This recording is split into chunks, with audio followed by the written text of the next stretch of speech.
யாக்கோபு தான் மரணம் அடைவதற்கு ஒரு சில நாட்களுக்கு முன்பதாக தன்னுடைய 12 பிள்ளைகளையும் வரிசைப்படுத்தினார்.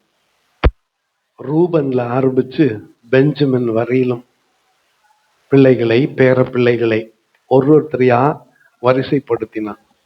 அதுல யூதாவை குறித்து அவன் சொல்லும் பொழுது, சமாதான கர்த்தர் வருமளவும் செங்கோல் யூதாவை விட்டு நீங்குவதில்லை, நியாயப்பிரமாணிகன் அவன் பாதங்களை விட்டு ஒழிவதும் இல்லை, ஜனங்கள் அவரிடத்தில். இந்த ஆண்டவராகிய இயேசு கிறிஸ்துவுக்கு பல குணாதிசயங்கள் உண்டு, பல நாமங்கள் உண்டு, அவருக்கு பல சிறப்புகள் உண்டு. அதுல ஒண்ணு, அவர் எப்படிப்பட்டவர் தெரியுமா? சமாதான கர்த்தர். சொல்லுங்க சத்தமா, சத்தமா.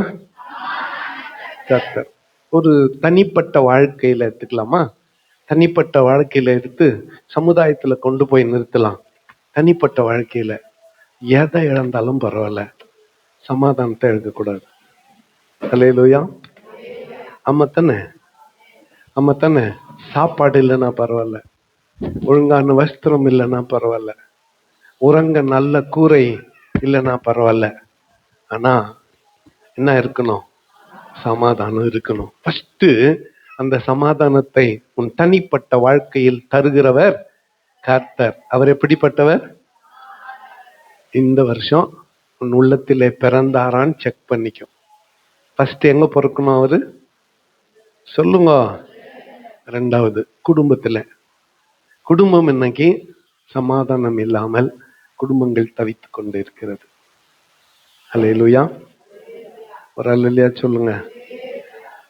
ரொம்ப ஷாக்கிங், ரொம்ப அதிர்ச்சியான ஆராய்ச்சிகள். திருமணங்கள் இன்னைக்கு இல்லை, சேர்ந்து இல்லை.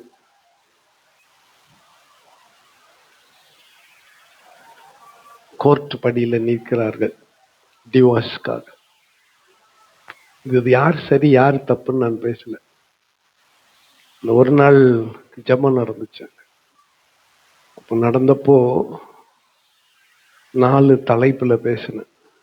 அதுல ஒரு தலைப்பு, நீயும் உன் குடும்பமும். 99% உன்னோட ஸ்பௌஸே தப்பு பண்ணிக்கலாம். உங்க வீட்டுக்காரோ இல்ல உங்க மனைவியோ, நம்ம ஐயாங்களுக்கு அவங்களுக்கு 99% தப்பா இருக்கலாம். அந்த 1% ஒன்று தப்பு இல்லை, அது கூட தப்பு தான். ஸோ நீ அது ரெஸ்பான்சிபிலிட்டி எடுக்கணும் அப்படின்னு பேசினேன். இது அதே தாங்க எல்லாருக்கும். குடும்ப சமாதானத்தை கெடுக்கிற பிசாசின் தந்திரங்களுக்கு இடம் கொடுக்காதீங்க. மாறாக அந்த இயேசு கிறிஸ்து இந்த வருஷம் ஃபர்ஸ்ட் உங்க உள்ளத்துல பிறந்துட்டாரு, ரெண்டாவது உங்க குடும்பத்துல வந்து பிறக்கட்டும்.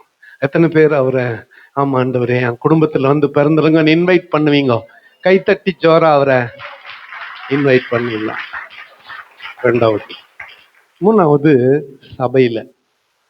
சபையில நிறைய சபைகள் கிறிஸ்துமஸ் வந்து செலிப்ரேஷன் என்ன ஆயிடுச்சு தெரியுமா? மிகப்பெரிய வியாபாரம் ஆயிடுச்சு. உலகத்துல ஒரு திருவிழாக்கு அளவுக்கு அதிகமா பணம் செலவிடப்படுதுன்னா அது எதுக்கு தான்?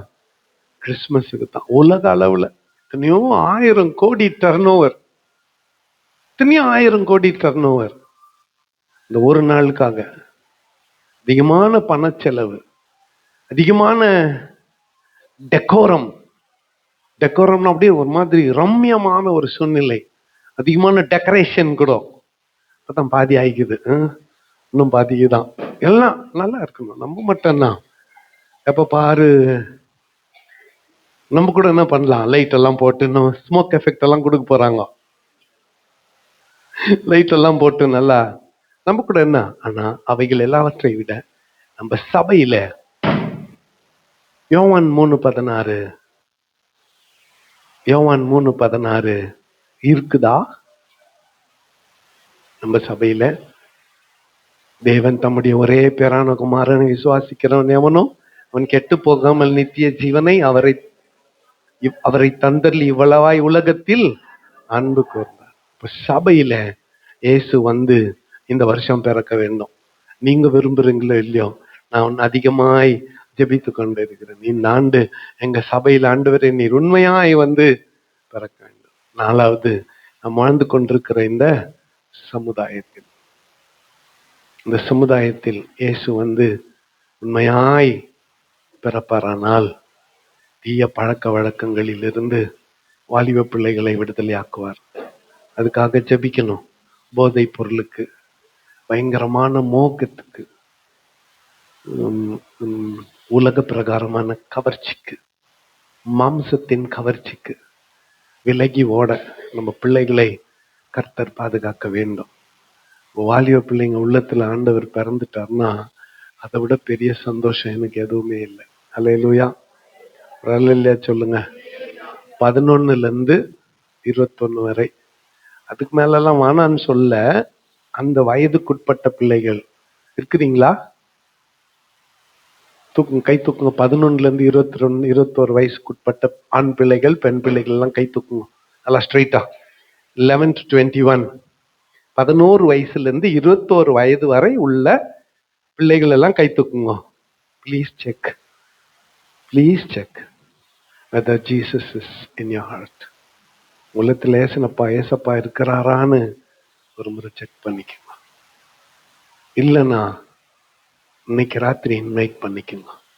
அவரை விட்டுட்டு வேற எது இருந்தாலும், வேற யாரு இருந்தாலும், அது இருந்தா கூட பொண்ணாச்சுச்ச டிங் டிங் டிங், அது இருந்தா கூட உங்க வாழ்க்கை நாசம் தான். இது சொன்னா உங்களுக்கு அதிர்ச்சியா இருக்கும். ஒரு நாள் வரப்போது குப்பை தொட்டிக்கு போட போறோம். There is going to be a scientific crash. எந்த ஒரு இது ஃபுல் ஆயிடுச்சுன்னா அதுக்கு சேச்சுரேஷன் ஸ்டேஜுக்கு வந்தா வெடிச்சிடும். அது இப்போ ஒரு பாத்திரத்துல தண்ணி இருக்குது, 1 லிட்டர் தண்ணி இருக்குது. எவ்வளவு சர்க்கரையை அந்த தண்ணியில கரைக்க முடியும்? ஒரு 1/4 kg சர்க்கரைய கரைச்சுனே இருக்கிறீங்க.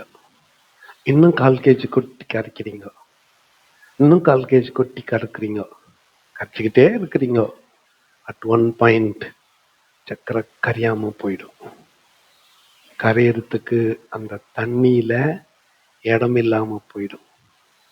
அந்த நாட்களை நோக்கி நான் அது சீக்கிரமா வந்துட்டா நல்லா இருக்கும் ஜெபம் பண்ணுகிறேன். வெடிச்சிடணும். இது எத்தனை சமுதாய சீர்கேடுகள், எத்தனை பிள்ளைங்க இதுக்கு அடிமையா. 2026 நான் எடுத்துக்கிற முக்கியமான முடிவுகள், 2026 செல்போன் சர்ச் உள்ள அலௌடு இல்லை. அப்படியே நானே தலையை சுத்தி அங்க போட்டு வந்துட போறேன்.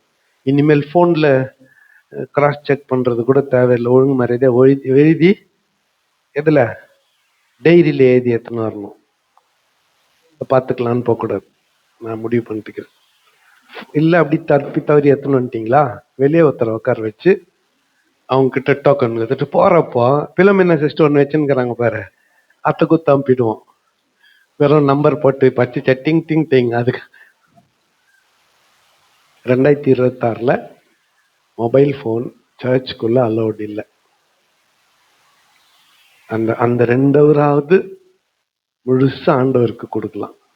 கர்த்தர் நம்மை ஆசீர்வதிப்பார். இப்படி இயேசு நம்ம உள்ளத்துல பிறக்கட்டும், நம்ம குடும்பத்துல பிறக்கட்டும், நம்ம சபையில பிறக்கட்டும், நம்ம வாழ்ந்து கொண்டிருக்கிற இந்த சமுதாயத்துல. வாலிப பிள்ளைங்களை டச் பண்ண அதுக்குள்ள எல்லாம் டிஸ்டர்ப் ஆயிடுச்சு. நல்லா கவனிங்க வாலிப பிள்ளைங்க. அந்த 11 வயசுல இருந்து 21 வயசு வரலாம் உங்க லைஃப்ல ரொம்ப குரூஷியல். அது மிக முக்கியமான நாட்கள், மிக மிக முக்கியமான நாட்கள். அந்த நாட்களை சிந்தனைய சிதறடிக்க விடக்கூடாது. மிகப்பெரிய நஷ்டம் ஏற்படும், மிகப்பெரிய நஷ்டம் ஏற்படும். உங்களை எல்லா காவலோடும் காத்துக்கொள்ள வேண்டும். Protect yourself from all God. எல்லா காவலோடும் காத்துக்கொள்ள வேண்டும். எவ்வளவு ஜாக்கிரதையா இருக்க முடியுமோ அவ்வளவு ஜாக்கிரதையா இருக்க வேண்டும். எந்த நயவசனிப்புக்கும் மயங்கிடக்கூடாது. எந்த நயவசனிப்புக்கும் மயங்கிடக்கூடாது. உனக்கென்று ஒரு வாழ்க்கை இருக்கிறது, உனக்கென்று ஒரு படிப்பு இருக்கிறது, உனக்கென்று ஒரு எதிர்காலம் இருக்கிறது, உனக்கென்று உனக்கு முன்னால நீ அடைய வேண்டிய லக்குன்னா புரியுதா? LUCK இல்ல, டார்கெட், குறிக்கோள், கோல் இருக்கிறது. அதை அச்சீவ் பண்றதுக்கு என்ன பண்ணணும்னு பார்க்கலாம். அது மேல முழு கவனத்தை செலுத்த வேண்டும். வேற எது மேலேயும் செலுத்தக்கூடாது. வேற எது மேலேயும்னு நான் சொன்னேன்னா அதுக்கு அர்த்தம் என்னன்னு எல்லாருக்கும் புரியும். முழு கவனோடு எல்லா காவலோடும் இந்த இதயத்தை காத்துக்குங்க. அந்த நாட்கள், படிக்க வேண்டிய நாட்கள், படிப்புல கவனம் செலுத்துங்க. வேற எதுலயும் கவனம் வேண்டாம்.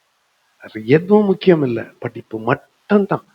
அந்த நாட்கள்ல படிச்சு வாழ்க்கையில முன்னேறிட்டீங்கன்னா, நல்ல நிலைமைக்கு வந்துட்டீங்கன்னா, அப்போ நீங்க நினைச்சதெல்லாம் உங்க பின்னால, நீங்க நினைச்சதெல்லாம் உங்களுக்கு பின்னால. வாலிபனாய் நான் இருந்த போது, காலேஜ் படிக்கிறப்போ ஒரு குறிப்பிட்ட ஷூ வாங்கணும்னு எனக்கு ஆசை. அந்த ஷூ என்னால் அப்போ வாங்க முடியல. காலேஜ் படிக்கிறப்போ என்கேஜ்மெண்ட்டுக்கு வாங்கிடலாம் அப்படின்ட்டு, என்கேஜ்மெண்ட்டு கூட என்னால் வாங்க முடியல. கல்யாணத்துக்கு கூட அந்த ஷூவை வாங்க முடியல. ஏதோ வாங்கி கொடுத்தாங்க, அதை தான் போட்டுக்கணும். என்ன அப்படி பார்க்குறீங்க? உண்மை. நாட்கள் உருண்டோடிச்சு. அமெரிக்காவுக்கு போனேன். ஷூ கடையில் இருக்கிறோம். ஷூ கடையில் இருக்கிறப்போ நான் எப்பவுமே எங்க ஆஃபர் இருக்குது, 1 வாங்கினா 1 ஃப்ரீ, 2 இருக்குது வீட்டில். 10 சைஸ் 1, 9 சைஸ் 1 வாங்கினா சரியா போயிடும். அதுல 1 போட்டுனே வந்துடுறது. ஃப்ளைட்ல போறப்போ அவாய்ச்சர் போட்டுன்னு போறது, வர்றப்போ ஷூ போட்டுன்னு வந்துடுறது. வெயிட் குறையுமே. அப்படி பார்த்து ஃப்ரெட் ஐயா கூட்டிட்டு போயிருந்தார். நல்லா நான் சொல்றது நல்லா கேளுங்க. 2 ஒரு பேர் ஷூஸ் வாங்கிட்டு பிறகு நான் போயிட்டு அந்த $20 $30 2 ஷூ, அந்த ஆஃபர் $60 கொடுத்தா 2 ஷூ. நான் இருக்கிறதுலயே ரொம்ப சீப், ரொம்ப விலை குறைஞ்ச ஷூ வாங்கிங்கிறது அவர் பார்த்தார். எல்லாம் முடிஞ்சிச்சு. பில் கவுண்டர்ல ஒரு பேர் ஷூஸ் இருக்குது, என் சைஸ். நம்ப மாட்டீங்க, அதனோட விலை என்ன தெரியுமா? $200, $17,000. வாங்கியிருப்பேன்னு நினைக்கிறீங்க? நாம தான் கஞ்சனாச்சேன். அப்படித்தானே என்ன எல்லாரும் சொல்றீங்க?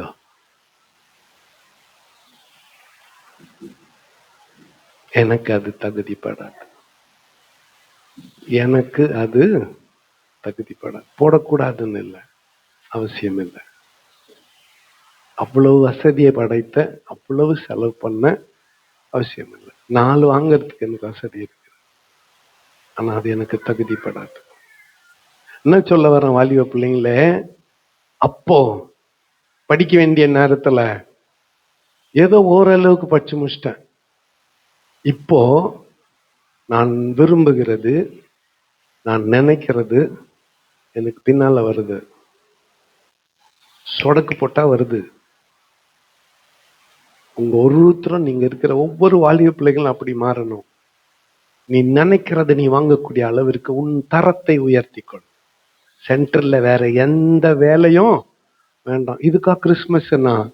இதை விட ஒரு பெரிய கிறிஸ்துமஸ் எனக்கு வேற இல்லை. நீங்க பிரியாணி அனுப்புலனா கூட எனக்கு கவலை இல்லை. நான் ரெடி பண்ணிட்டுக்கிறேன். இன்னைக்கு ரெடி, வர ஞாயிற்றுக்கிழமையா ரெடி. ஆதாரத்துக்கு கர்த்தருடைய வீட்டிலே அப்பத்துக்கு என்ன இல்லை, குறைவில்லை. ஆமா, சாப்பாட்டுக்கு குறைவில்லை. ஆனா வாலிய பிள்ளைங்க, மிக கருத்தாய் நீங்கள் இருக்க வேண்டிய நாட்கள். இந்த நாட்களில் உங்களை பரிசுத்தமா காத்துக்குங்க, கவனமா காத்துக்குங்க. ஆத்மா நஷ்டம் அடையாதபடி பல்ல கட்சிக்குன்னு 1 வருஷம் 2 வருஷம் 3 வருஷம் படிச்சு முடிச்சுடுங்க. எப்படி பல்ல கட்சின்னா தெரியுமா? திட்டிக்கினே, அப்பா அம்மாவை திட்டிக்கினே, பாஸ்டரை திட்டிக்கினே அப்படியே படிச்சு முடிச்சிடுங்க. அப்புறம் ஒரு நல்ல நிலைமைக்கு போயிடுவீங்க. பல்ல கட்சிங்க பாரு, அது கொஞ்சம் கொஞ்சமா லூஸ் ஆயிடும், கோவம்லாம் போயிடும், வாழ்க்கையில் உங்க தரம் உயர்ந்துடும், ஒரு நல்ல நிலைமைக்கு வந்துடுவீங்க. இப்ப எல்லாரும் உங்களை பார்த்து ஆச்சரியப்படுவார்கள். அல்லேலூயா. நான் இப்போ ஒரு சிலர் பேர் சொன்னா நல்லா இருக்காது. ஆண்டவர் வாலிப நாட்களிலே தங்களை காத்து கொண்டவர்களை இப்படியாய் ஆசீர்வதித்து வைத்திருக்கிறார். நீங்க எல்லாம் நல்ல நிலைமைக்கு உயரணும்ன்றது என்னுடைய ஆசை. எல்லாரும் நல்ல நிலைமைக்கு வந்தா தானே நீங்க போயிட்டு நல்லா சம்பாரிச்சு எனக்கு என்ன கொடுப்பீங்க? அப்படியே வச்சுக்கலாமே. நீங்க எல்லாம் நல்லா டாக்டருங்களும் என்ஜினியருங்களும் லாயருங்களும் உயர்ந்த நிலைமைக்கு, எங்க வாலிப பிள்ளைங்கள, எங்க ஸ்கூல் பிள்ளைங்கள்லாம், எங்க குழந்தைங்கள்லாம் உயர்ந்தீங்கன்னா அதை விட சந்தோஷம் எங்களுக்கு இது எதுவுமே இல்லை. இந்த கிறிஸ்துமஸ் பிள்ளைங்களே, 11 to 21 பிள்ளைங்களே, இந்த கிறிஸ்துமஸ் உங்களுக்கு உண்மையா ஏசப்பா உள்ளத்துல பிறக்கட்டும். இந்த இருதயத்துல இருக்கிற பாம்பு, தேளு, பல்லி, புறா, கம்பளி பூச்சி எல்லாம் வெளியே போட்டோம். இயேசுநாதர் உள்ளத்துக்குள்ள வரட்டும். அவர் வந்தால் சந்தோஷம், சமாதானம். ஏன்னா அவர் எப்படிப்பட்டவர் சொல்லுங்க? அவர் வரும் அளவும் செங்கோல் யூதாவை விட்டு, நியாயப்பிரமாணிகன் அவன் பாதங்களை விட்டு, ஜனங்கள் அவரிடத்தில். இந்த கிறிஸ்துமஸ் நம்ம எல்லாருக்கும் ஆசீர்வதிக்கப்பட்ட கிறிஸ்துமஸ் ஆய் மாறுவதாக. இன்னும் 14 நாளுக்கு, இன்னும் 10 நாளுக்கு ஐயான்றீங்களா? இருக்கட்டுமே, 10 நாளும் கொண்டாடுங்க. இன்னைக்கு அந்த கிறிஸ்துமஸ் இது ஸ்டார்ட் ஆயிடுச்சு இல்ல? இன்று முதல் உங்கள் குடும்பங்களை கர்த்தர் ஆசீர்வதிக்கட்டும். உங்களுடைய தனிப்பட்ட வாழ்க்கைகளை கர்த்தர் ஆசீர்வதிக்கட்டும். குறைவில்லாமல் கர்த்தர் ஒவ்வொருவரையும் வழி நடத்துவாராக. நாம் யாவரும் எழுந்திருப்போம். ஒரு பாடலை பாடும் பொழுது காணிக்கைகளை கொண்டு வந்து செலுத்த போகிறோம். எல்லாம் ஏஞ்சிக்கலாமா? மறுபடியும்